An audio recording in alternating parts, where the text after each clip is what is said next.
Welcome back to Worldbuilding Films, where we analyze the world building of films and TV shows to... well, whatever, you get the drill by now. We're at part freaking 6 of reviewing the world building of the Avatar: The Last Airbender franchise. And today, we're gonna go through a slew of smaller little details about this franchise that I think need little tweaks and fixes here and there. And before we start, of course, don't forget to like, share, and subscribe to the channel so that we can continue on growing and achieve eventually world building balance. Alright, enough chit chat. Let's get right back into it, starting with Quickfire fixes. Yeah, so like I said, this is just going to be a list of various smaller elements here and there that I think need little tweaks, and that I didn't have a chance to properly integrate in the other videos. So just FYI, we're just going to speed run through all of them, such as tattoos. Airbenders are the ones who have the most prominent design on their persona, which is their arrow tattoos. Which is something I admittedly forgot to mention in part 4, by the way, so we'll just get to them now. It's stated that the reason they have them is actually so that eons ago they could have appeared more friendly towards the sky bison and earned their trust when they were learning airbending from them, and have since become a cultural status of an airbending master. Which is actually great and works on its own, and I could have just left it as that, if it wasn't for the fact that there's actually more to it. See, in Book 2 of The Legend of Korra, we're shown the origins of this whole world, starting with the era of Avatar 1, the first Avatar ever. Back then, humans lived on the lion turtles, and they were the ones who lent the power of the elements to the humans living on their backs. And don't worry, we'll definitely get to those guys in the next video because there's plenty to say about them as well. Anyway, when one met the original air nomads, they still had tattoos before they attempted to befriend the sky bisons, except these tattoos were pretty different, appearing like an upside down human in a way. This is pretty peculiar, but in all the research I did, I never found an explanation as to why this is the case for them.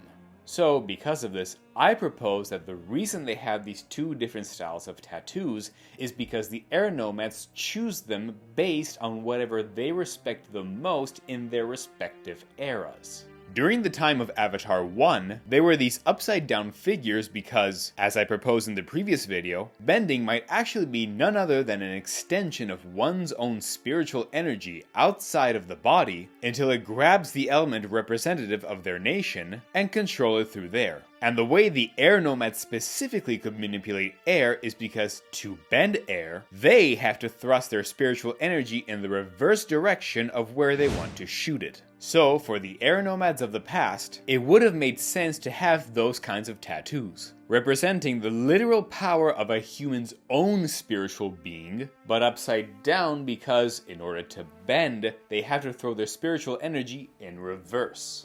Then, for most of the 10,000 years of this franchise's history, air nomads would have abandoned this shape when they had to learn airbending not from the lion turtles, but from the sky bison.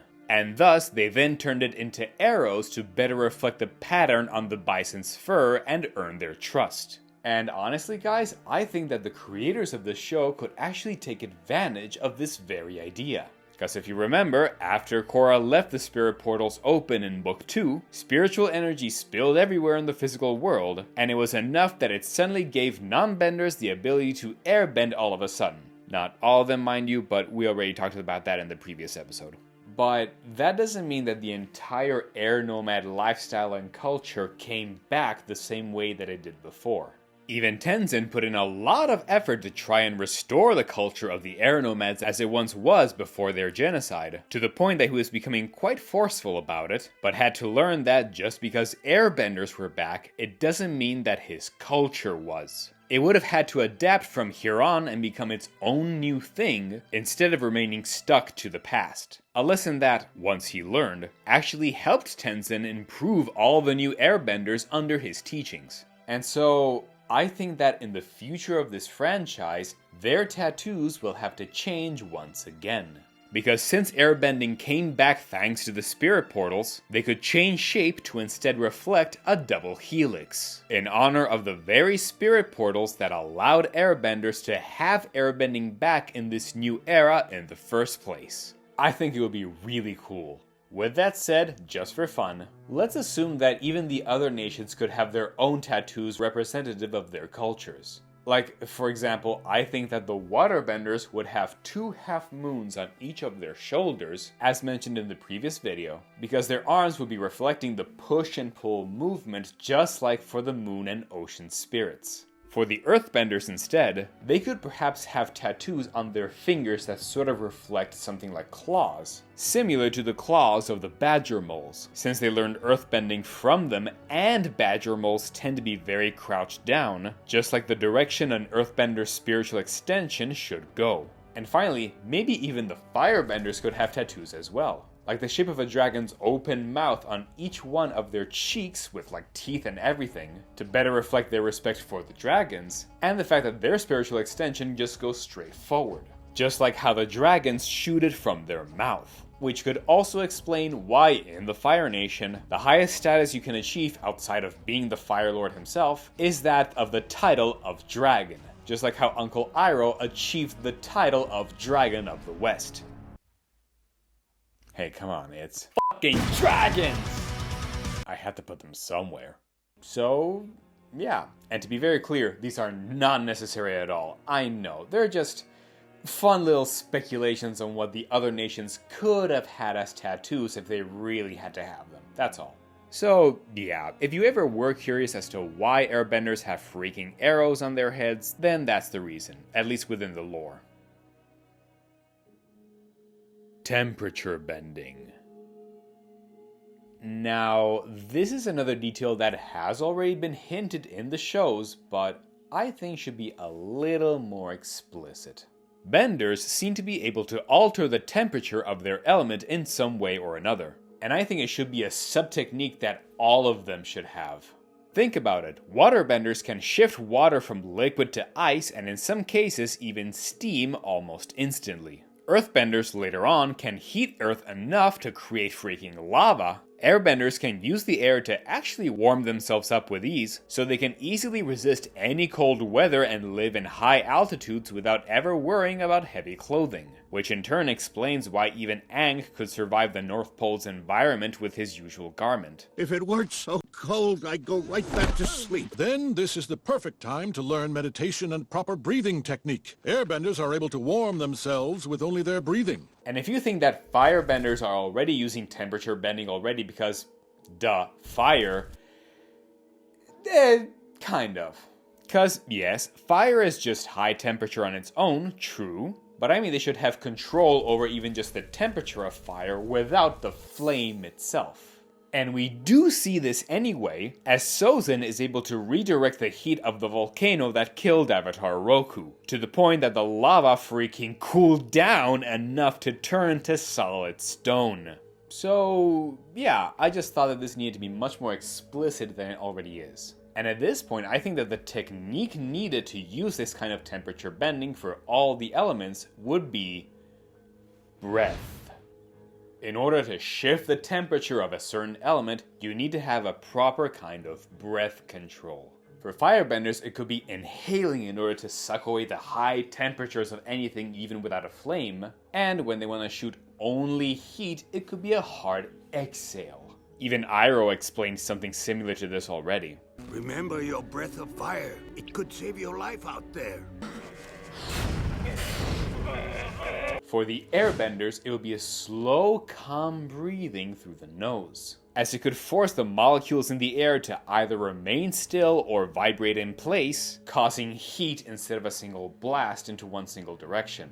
For the waterbenders, much like the firebenders, a hard inhale or exhale will alter the water's temperature from hot to cold and easily shift between vapor, water, or ice. And for the earthbenders, perhaps they would have to just hold their breath for a really long time in order to dry the earth as much as possible, and eventually create enough friction that it can cause heat and then eventually lava. Look, I know it's not exactly the best solution, but I wanted to at least try it out, and at the very least you get the idea. It's just something that can be done in order to better clarify how temperature bending could be a thing in this world. Yingyang Clash. Okay, this is a concept that already has a foot in the door and is very close to being fully canon, but that I wanted to further expand upon. We know that firebenders can actually create lightning, and Iroh explains to Zuko, The energy is both yin and yang, positive energy and negative energy. Only a select few firebenders can separate these energies. This creates an imbalance. The energy wants to restore balance, and in the moment the positive and negative energy come crashing back together, you provide release, creating lightning.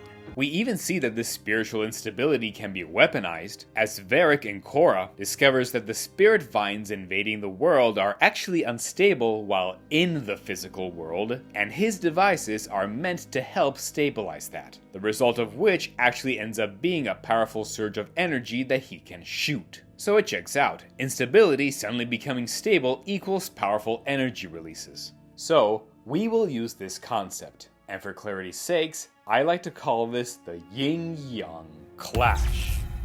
Now, my question becomes, how come the other benders don't do this as well? Because, honestly, I think that they should, and it would create different effects for each one of them. So, let's see how.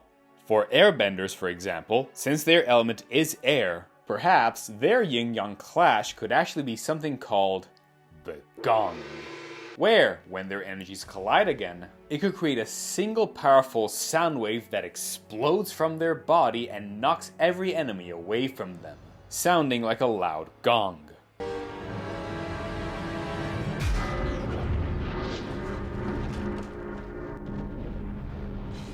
For the Earthbenders instead, perhaps their clash can create something like a powerful seismic wave that affects all the Earth around them, and can actually shatter it so much that even rock can turn immediately into sand, a technique that perhaps is exactly used by none other than the Sandbenders, whom, yes, perhaps could have been banished to the desert and not be allowed to enter any city, specifically because their technique might have been way too dangerous and could have made an entire building crumble down. Thus, they ended up becoming natives to the desert, where everything is sand, and since they're so fine-tuned to it, they're the only ones who can alter it. Hell, it's such a different ballpark that even prodigies like Toph have a hard time bending sand, so I think it could make sense. For the waterbenders instead, it would actually be a little bit tricky because they can already do so much with water. And hell, even Iroh learned lightning bending redirection by studying them. But perhaps, since waterbenders need a source of water around them, otherwise they're kinda screwed, perhaps their clash allows them to create a sudden surge of dry ice all around them. And in case you didn't know, dry ice is different from regular ice because there's no hydrogen in it. It's only carbon dioxide frozen to become a solid form. And while this could be considered cheating because, there's no water, remember that they're the ones who are best adept at freezing things. So their clash is simply that. A powerful temperature shift, or a sudden freezing blast all around them, and if there's enough carbon dioxide in the air, it just creates a large amount of dry ice. Which, again, if you didn't know, is actually dangerous to touch with your bare hands. Might not be perfect, but hey, it's at least a little extra something. And as far as I care, could only be achieved by the most powerful of waterbenders. Oh, and by the way, this whole Yin-Yang Clash is something that you can only do if you have your body with you. So astral projections or entering the spirit world via meditation or whatever is a no-go. Because these yin-yang forces are basically the relationship between the spirit and a physical body. It is canonical, after all, that benders can't use bending while they're only spirits. So, if you don't have your body in the spirit world, or you're out of your body in the physical one, you are literally missing one piece of the equation in order to do this at all. Tension years. Every time an avatar dies, they are immediately reincarnated into another child, following the direction of the 4 seasons between each and every nation. Alright, cool and all, but while the avatar is there to maintain the peace and balance of the world, this honestly means that they have at least a decade and a half in which chaos could possibly ensue. Because the nations would need to wait for said avatar to grow up first and train in all the elements before they can do their job. So, because of this, I think that there should always be something called the tension years, during which, in theory, the 4 nations are super nervous at each other's moves because there's no one to keep that balance anymore. However, we could say that the reason why no nation declares any war during those years is that the nation in which the avatar will be born in will give immediate high value to that nation during those years. If, say, you're in the Earth Kingdom, and the next avatar is born there, all the other nations know they shouldn't attack, because if they fail in their mission, when the avatar is ready, they can hold a grudge against them and ensure decades of issues. So, it's like a silent pact with everyone. And the new avatar can be the equivalent of suddenly gaining really high stocks for the nation they're born in. Which actually means the Earth Kingdom probably had its best period in history during Avatar Kyoshi's lifetime, cause she lived until she was 200 freaking years old. God damn, everything about her is badass. But yeah, I just wanted to mention this little detail. There should be some tension years each time there is a new avatar, which changed only thanks to Sozen's comment later on. Although, don't worry, because we will be talking about that detail later on as well. Spiritual decay. In Book 1 of Avatar, we see that the spirit world is actually a dark, gloomy, dangerous place, in contrast with the much more bright and cheerful mood that we see in The Legend of Korra. This is because, as the show itself explains, the health of the spirit world depends on the emotional state of the avatar of that time. Aang was guilt-ridden for having disappeared for 100 years and see his culture be wiped out, so things in the spirit world are a mess. And in Korra, it's all hunky-dory because things are sort of stabilized now in the physical world after Aang won the war. Issues here and there aside, she kind of inherited an era of peace, although it's not necessarily permanent as it can all change suddenly as we see when she gets there herself. But I don't think this should be the case. Or rather, it shouldn't be because of the Avatar exclusively.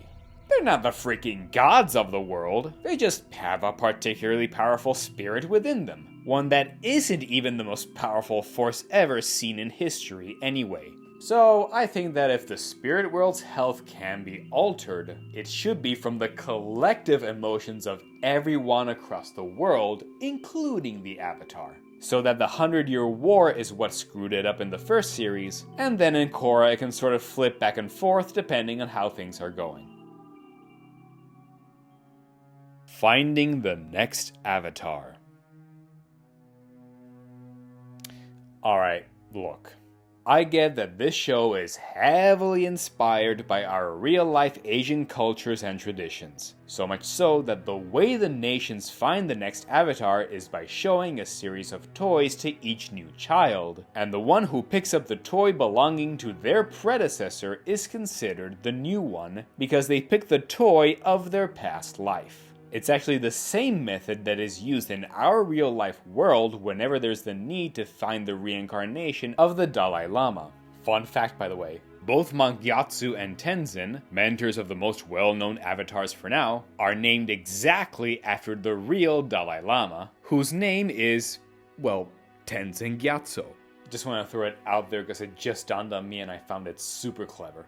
But anyway, before I continue, I have to make a small correction that just dawned on me, so apologies for the audio only. I was about to say that, while it is fine that the show takes inspiration from our real-life cultures, it wouldn't make sense for toys to be the only method to find the next avatar, when it would be the only method in our world. However, I made a couple of small mistakes here. First off, no. This isn't the only method that is used in finding the next Dalai Lama as I originally thought. There are actually a whole series of methods to ensure it could be as precise and accurate as possible within the confines of their beliefs, and toys is just one of these methods. So, my bad there. Second, for some reason it completely flew over my radar that the monks who tell Aang that he's the Avatar also mentioned that You chose them from among thousands of toys, Aang. So yeah, it actually wasn't just a few random toys, and the method was actually far more complex than expected. So maybe this wasn't as implausible as a method as I thought, and thus double whoopsie on my end. Sorry guys, my bad. But at the same time, I think there still could have been some slightly better or at least added methods. And I might have one. For the Avatar, there should be something like bringing each one of the 4 elements towards each and every candidate that could be the next Avatar. And then see if they would react to those elements or if those elements would react to them. And look guys, I'm really sorry to admit this, and I know it should never be mentioned ever, but it might be the only single time in which perhaps the dreadful Shyamalan movie might have done this acceptably, let's say. Where Discount Zuko and Iroh placed each element in front of Discount Aang, and the elements subtly reacted to him. If nothing else, it is a method that is indisputable in finding the Avatar. Hell, there's further proof of this. In part 2 of the comic The Promise, Toph says that her metal bracelet actually vibrates ever so slightly around the strong emotional states of metal benders around her. And Sokka even said that something similar happens every time with Katara as well. Even in the comic Zuko's Lost Days, Zuko tries the same method to see if Guru Pathik, whom he just found there, is the Avatar or not. So yeah, sadly, even the comics are implying this. So yeah, I think this could be the case for benders with their respective elements, except that it's so subtle that only people like Toph could sense this naturally, or you have to really pay attention. But for the Avatar it would be different because they're so powerful that it can be sensed for more than one element. However, in fairness, this does kind of screw over with the origins of Avatar Kyoshi, because at the time she was a small orphan kid and she didn't have the time to go through the toy test before she ran away, and instead another kid was mistakenly chosen as the Avatar who ended up being a huge influence on Kyoshi's life. It's a pretty big story element to change, I know, but I'm sorry, but the potential for mistakes with this method is way too high. This method wouldn't be that effective. Plus, we see other times where this wasn't even needed. Like with Roku, who just had some sages come up to him and say, "You're the Avatar," and that's it. No other explanation. How did they get that? Like, maybe there was a test when he was a kid and that we were never shown, but at that point just freaking show it to us, otherwise this could get confusing. So, unfortunately, and trust me, I really don't wanna, I have to give a tiny bit of credit where credit is due. The only time, mind you, so don't get your hopes up, movie. So, yeah. Sorry guys, but while I admit I made a few mistakes and assumptions in regards to this toy method, I still don't think that it would have been enough regardless of its original inspiration. It's a small element that would need a small adjustment, or at least there should be some backup method in this world, cause since things like bending, spirits, etc. exist, I see no reason why the people of this world couldn't get a little more creative. And if not that, then there should have been at least some lore or justification as to why these toys ended up being the seemingly only method that they have in finding the next Avatar. Okay, so we went through a whole bunch of quickfire fixes, but they're not really enough. So we're going to pause now with these quickfire fixes and continue the other ones in the next video, and then further on, we will be reaching the very end of this series of the world building of the Avatar The Last Airbender franchise. Cause trust me, what we will find at the end of this tunnel will have quite the huge implications to say the least. So, stay tuned for the next video. Don't forget to like, share, and subscribe to the channel. Join my Patreon if you want to support what I do here. And remember, if you want, in the description below, you will also find the links to the official Discord server, as well as the official Instagram page of this channel if you want to keep up with more updates. So, check them out, and I'll see you next time. Until then, keep building worlds!